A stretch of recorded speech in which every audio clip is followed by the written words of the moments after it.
Money laundering এর মামলায় শ্রী হরিদাস চন্দ্র ওরফে তরুণী চন্দ্র দাস তাকে উপস্থাপন করে বিজ্ঞ আদালতে এই মামলার তদন্তকারী কর্মকর্তা 7 দিনের রিমান্ড প্রার্থনা করেন।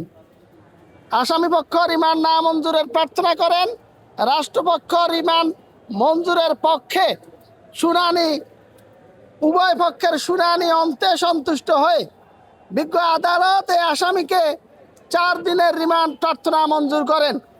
এই মামলায় আসামির বিরুদ্ধে মোট 9,35,00,000 টাকা মানি লন্ডারিং এর অভিযোগ আনয়ন করা হয়েছে। এই আসামি বাড়ি হচ্ছে গাইবান্ধার পলাশবাড়ি। সে পেশায় একজন কৃষক, কিন্তু তার নামে বেনামে বিভিন্ন অ্যাকাউন্টে দেশের বাহির হতে মোট 9,35,00,000 টাকা এসেছে। সেই টাকার কোনো সুনির্দিষ্ট তথ্য সে প্রদান করতে ব্যর্থ হওয়ার কারণে তার বিরুদ্ধে এই মামলায় তাকে বিজ্ঞ আদালতে এই মামলার তদন্তকারী কর্মকর্তা রিমান্ডের প্রার্থনা করেন।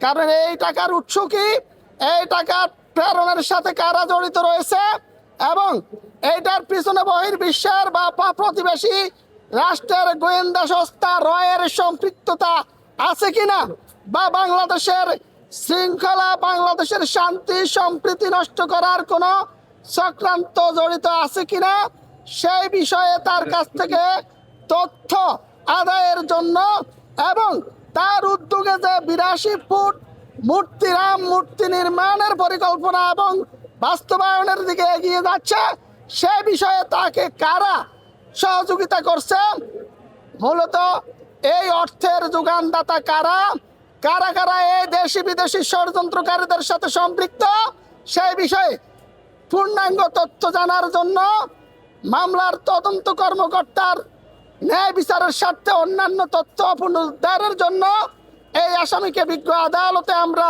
রাষ্ট্রপক্ষে 7 দিনের রিমান্ড প্রার্থনা করলে বিজ্ঞ আদালত উভয় পক্ষের শুনানি শ্রবণান্তে সন্তুষ্ট হয়ে এই হরিদাস চন্দ্রকে মোট 4 দিনের রিমান্ড প্রার্থনা মঞ্জুর করেন। মানি লন্ডারিং এর সাথে জড়িত না, কারণ মানি লন্ডারিং এর যে সংজ্ঞা, সেই সংজ্ঞা এজাহারের সাথে কন্ট্রাডিক্টরি।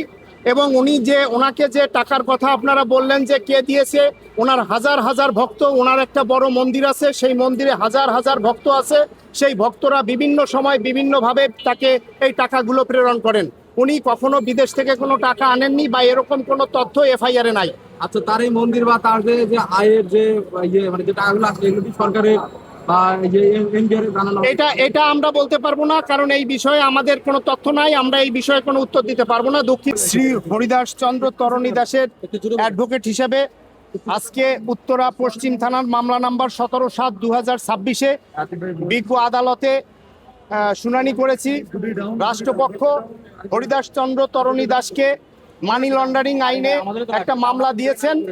আমরা মানি লন্ডারিং আইনের সংজ্ঞার সাথে এজাহারের কোনো মিল পাইনি।